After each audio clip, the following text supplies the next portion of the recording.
Hey YouTube, I have a laundry list of videos I'd like to make, and one of them, hold on right here.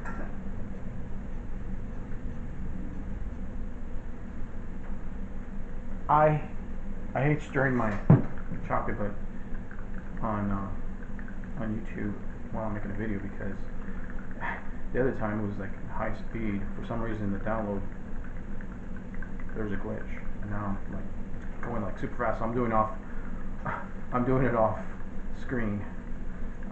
This is a cocoa mix, so it's, you need to have it hot, and it doesn't stir in real easy for that reason. But anyways, I told you right now that I wanted to make a laundry list.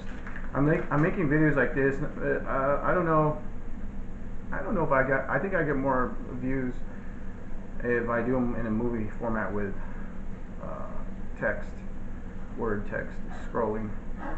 But it seems to take a lot of time, and I don't really. It's these days for me, I don't have as much time to be making movies, and they take a long time to make.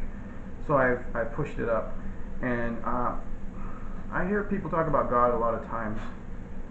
We can make a lot of assertions, assumptions that he's a being that is a person in another realm, and he's controlling us, which I've always said. And then when I say it, people say I'm wrong. I'm not right for saying that God, or I say other things like these other gods, or these trolls, these clockwork elves, archons, flyers, demons, whatever you want to call them, that they are in another dimension, a spectrum that it's just right out of our sight, just like they've alluded to in the movie, what was it, They Live, where the preacher says they live right out of our sight.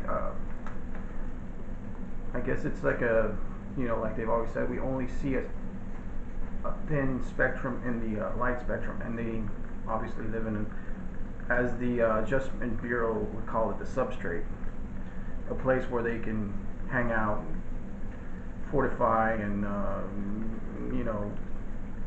do their strategies, whatever they have to do. But what I'm trying to get at is here, the name of this video, geez, I can't find it, is why a God as a person can't work. Let me repeat that. Why a God as a person can't work. People have egos, and they are driven for their agendas. If they acquire some form of power, what they do is try to get all the power, or they keep on trying to accumulate, and then eventually they come into this sycophantic syndrome, megalomania, or egotistical, which is the Bible's God. He tells us to worship him and only him. Think about it for a while. Don't be just letting it glide over your head. Supposedly, when you die, you go to heaven. Supposedly, I mean, heaven could be a complete misnomer. Misnomer. It can be a perception of heaven, and they can also bring you back after you go to heaven, if that were possible, and erase your memory. I mean, you can be totally manipulated. There's just no way to stop these beings. I gotta check my stuff. Hold on.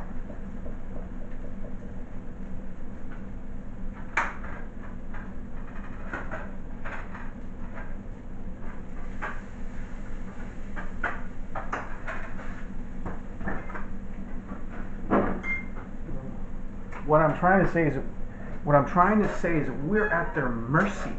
If they are benign, that's great. But if they are not benign, maleficent, whatever, evil, we are in something we can't grasp. It's like fleeting, and then they erase our memories. Okay, let me just get to the point.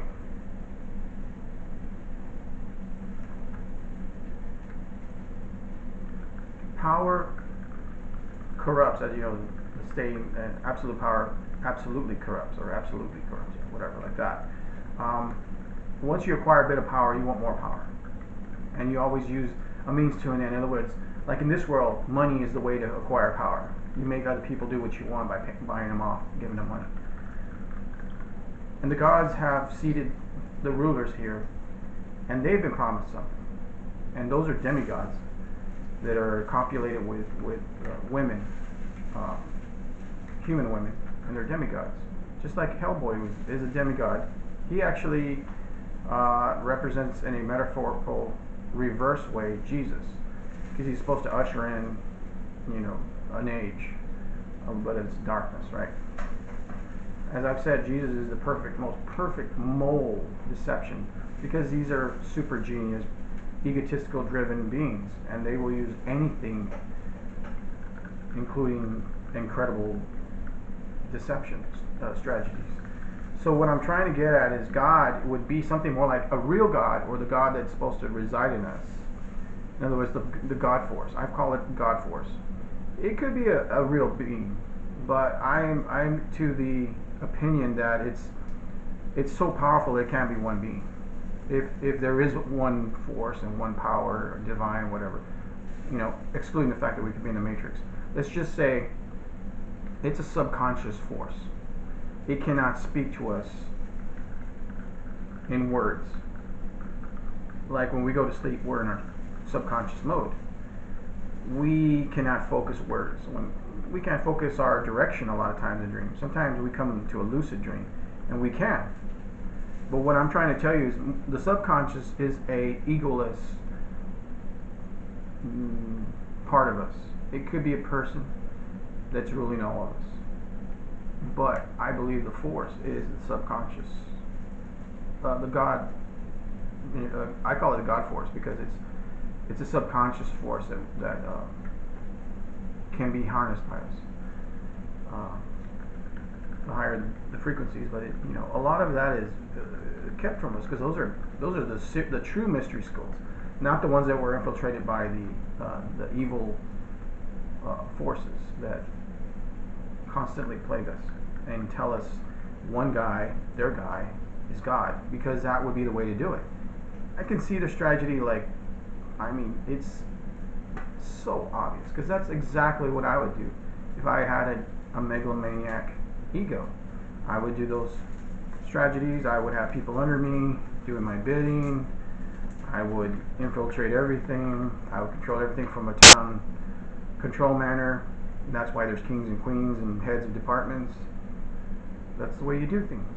And you would always reward the bad people that are like you and exclude all those good people that work for you. You would either fire them or get rid of them. So I'm trying to tell you, God,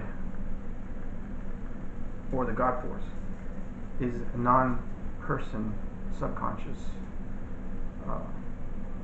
thought form. We are either its enablers or disablers. We are the ones that channel it or we don't channel it. There's also a negative God force, and they have given us a false ideal of what God really is. It's a force, and either we harness it or we don't.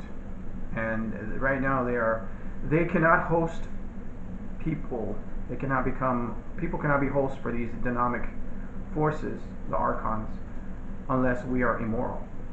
And that's why they are pushing that trend right now massively, top down, of course, from the top down management system, like a pyramid. So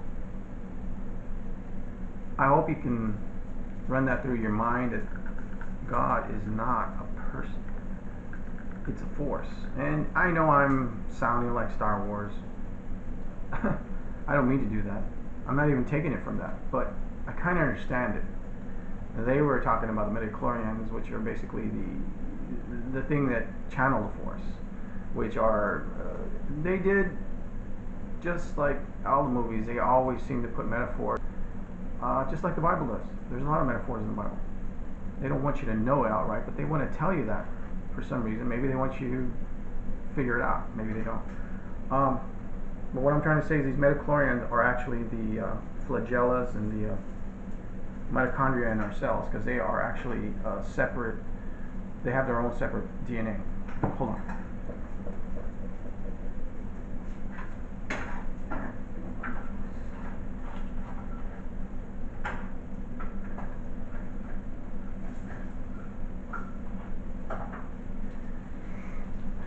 They have their own separate DNA. So that was what the Star Wars force was. The midichlorians are the middle, the being that lives with us symbiotically. Our cells are actually over evolution. I don't know if it's evolution or not, but we're in agreement with our mitochondria. We don't oppose them. We don't fight them. They help us live longer. That's really what makes you live longer. So some people say it's telomeres. Telomeres probably have something to do with your mitochondria, and mitochondria have something to do with your pineal gland, the cerebral cortex fluid that comes from your pineal that repairs all your organs and cells. So everything has an explanation, but people have commandeered and infiltrated our way of being educated. And that's all I'm going to tell you. That's why I say you will be assimilated, because you're being assimilated. I use the Borg because the Borg is basically the Revelation's pyramid. The Revelation's cube of heaven, and that's why I use that, because they're putting it in our face that we are their cattle, and that they come and harvest us. It says it so in the Bible 68 times. They're giving us clues. All we have to do is reduce it, deduce it, and figure it out. Read between the lines, read the parallels, see how we have never been on equal footing with the gods, because they're immortal. How did they get to be immortal? They're not going to tell us, and they're not going to hang out with us in heaven. And even if that did happen, we could be in stasis somewhere, and they could just be giving us a little simulation there. There's so many things to think about. There's so many ways to look at why we're in the situation we are, but nobody is giving it any relevant argument for what they're telling us. Just like 9/11, what they told us there. They told us that some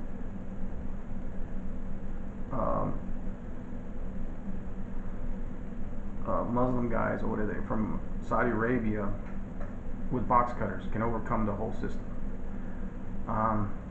They know how to fly a plane into a building, which is impossible because they did it on simulation with the best pilots in the world, and they couldn't do it. So, I mean, there's like 300 inconsistencies there. So obviously, this is the dark force I'm talking about. It completely parallels. When I talk about 9/11, why I'm so opposed to that is because I understood what it was. It was what you call astronomical magic to them, where they perform these things in the most favorable moments in time, where they can pass it off, because we're in a lull. The human psyche is in a lull or suggestive state, and we could easily be tricked because of the timing on 9/11. That was some sort of astronomical alignment. Plus the universe seeks balance. They sacrificed 3,000 people. This is, if you want to call it satanic, it is satanic. They sacrificed 3,000 people so that 3,000 of theirs could come over here. Otherwise, the two worlds start imploding, caving in. The dimensional laws start wreaking havoc. Yes, like a fringe. So this is it. It's a long video. I'm gonna try to post it and see what I'm sorry about the off-camera moments, but this is my video that I believe God is not a person. A person is very corruptible, as I've told many people. A force, now that's different. A force cannot be corrupted, like electricity or like water running down the stream. It's not corruptible. It just goes by the current physics, the laws of physics. So it obeys without preference without selectivity, without having an agenda. It just does, or is. And you can tap into it, or you cannot tap into it. And that's what I'm trying to say. God would come, any person with that kind of power would come to a corruptive state. No matter, would Mother Teresa go to that? Maybe she's the only one that wouldn't in the whole universe. I don't know. Maybe she wouldn't. I mean, maybe she would, maybe she wouldn't. I can't say. All I can say is she did a hell of a lot for a lot of children. And they owe her their lives. They owe her lives. And to that, I take my hat off to her. I don't know if she would be a good God. Maybe over thousands and thousands and thousands of years, and maybe somebody would test her. Maybe some guy would come and prod her, some race, some... You know, when we make compromises over situations, that could make us fall on our morality. Having to kill people, like say you have to eliminate people, and in between there's collateral damage. And after a while you become desensitized. Maybe she could eventually, that would happen to her. I don't know. I use her as an example, but I don't know if she would fall from her lofty morality state when she was alive. She's passed away. So anyways, that's what I'm trying to prove here, is that God is a force, and that's all. A person would be corrupted. That's why you see evil always rises to the top. That's just a given. They're all working in tandem. You know, evil knows evil. All those cliches. Thick as thieves. All right. Peace out. Inflator out.